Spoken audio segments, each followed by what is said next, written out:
So I watched the new 28 Years Later film, and I have to say, Danny Boyle, your chain might be snatched. I was unable to watch the film's prequel 28 Years Later from last year. For reasons me myself I do not even know. But I watched it earlier this week to prepare myself for this. And to keep that movie's review short, I thought it was alright at the start. Then the movie for me progressively forgot to know what to do with itself, especially in that third act. And what sets Bone Temple apart from that last film is the fact that there are more people here doing stuff. And it's not like there is a set goal in this movie. I feel like this movie is just doing whatever. But it just had me more hooked in its entire runtime compared to the last film. And honestly, speaking before watching this film, hand to my chest, I was worried.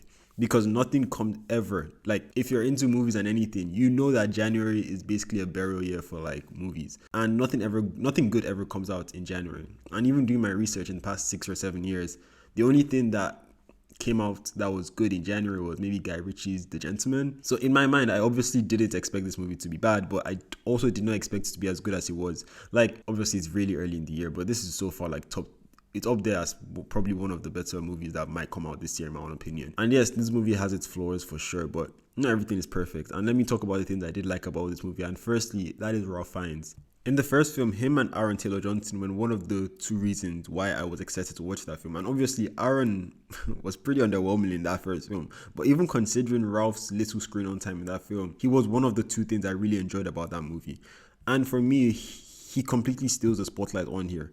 And the more I even think back on this movie, I don't even think he even has that many scenes as I'd remember. But the thing is, I actually think he had a lot of scenes, don't get me wrong. But the thing is, I didn't just care too much about any other thing that happened in this movie apart from him. Like when the movie shifts its focus to the other character group, in the back of my mind, I was still thinking, oh, Ralph Fiennes' character, when is he going to come out and when is he going to interact with these characters at some point? And honestly, yeah, maybe it might not be great looking back on it for the movie itself. But Ralph's scenes were just the best moments in this film. He gives his all in these roles and he plays this character so well, and it's amazing. Like, he's such a really good talented actor, and if you liked him in the first movie, he's way better on here, and he gives an amazing performance in my opinion. He even has this whole musical number scene, which gosh, that thing was so cool. That scene was actually really fun, and that was like a really enjoyable scene. And outside of him, the second part of the film, we see the kid from the first movie who is played by Josh O'Connor's character. And going into this, I thought like him and the other kid, you know how the last movie ends. I thought like they would team up and he would learn how to like take care of himself and stuff. I thought like this movie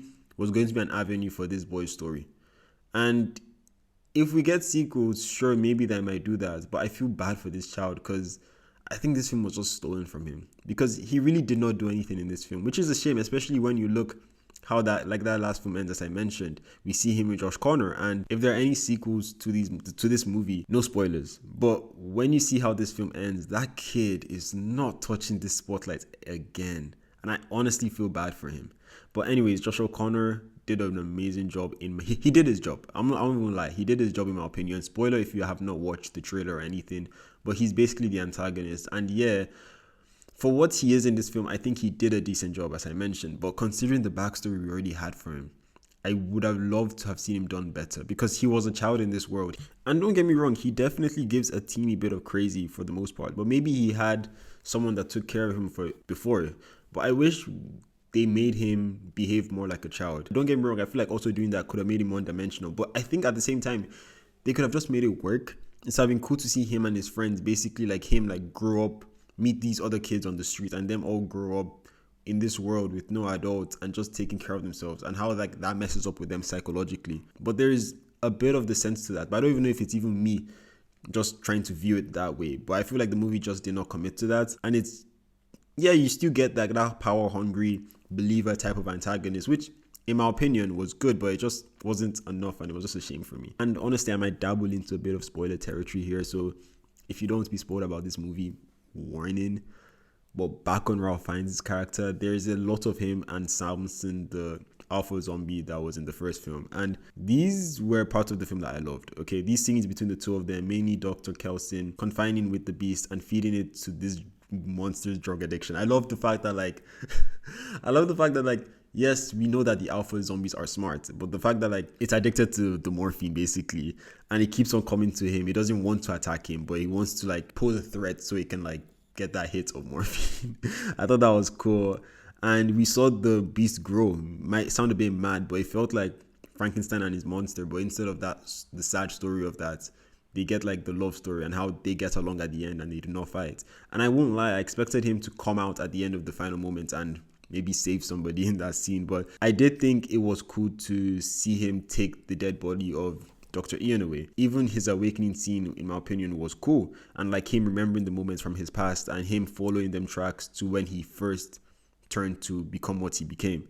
And it was even funny when he comes back to his senses and you see all the other zombies looking at him. I think that was a really nice scene. But for all you 28 days later diehard fan, whatever, I have a question. I'm not watching 28 weeks later again. I remember in that film, the girl in it, I don't know if it was the wife or the daughter, I can't remember exactly. She was like a hybrid zombie stroke human. But the thing is, Samson is technically that right now. So in that movie, did the zombies attack her or was she like Brad Pitt in World War Z?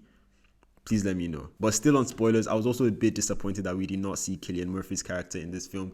Like, I know it's the most freaking nostalgia bait out there, but like, come on. Like, they promised that he was going to be in this movie and we just see him in the final 2 minutes. I feel like that's...